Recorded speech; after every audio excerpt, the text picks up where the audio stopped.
भर चौकातल्या दुकानात 6 गोळ्या झाडून कोयत्याचे असंख्य वार करून 12 जणांच्या टोळक्याने राष्ट्रवादीचा माजी नगरसेवक वनराज आंदेकरला संपवलं।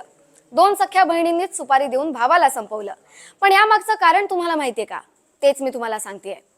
तर वनराजचे वडील बंडू हे आधीच हत्या प्रकरणात जेलमध्ये आहेत, तर त्याचा चुलता उदय आंदेकर हे सगळं पाहतोय। उदय आंदेकरनं वनराजच्या 2 सख्या बहिणी संजीवनी आणि कल्याणी यांना दुकान चालवायला दिलं होतं। यात या दोघांचे पती गणेश आणि जयंत कोमकरही साथ देत होते। मात्र काही दिवसांपूर्वी हे दुकान पुणे पालिकेनं अतिक्रमणात पाडलं। हे दुकान वनराजनेच पाडायला लावल्याचा संशय बहिणी आणि जावयांना आला। त्यानंतर यांच्यात वादही झाला। त्यातच एका भांडणात वनराजने मध्यस्थी केली, जी या बहिणींना आवडली नाही।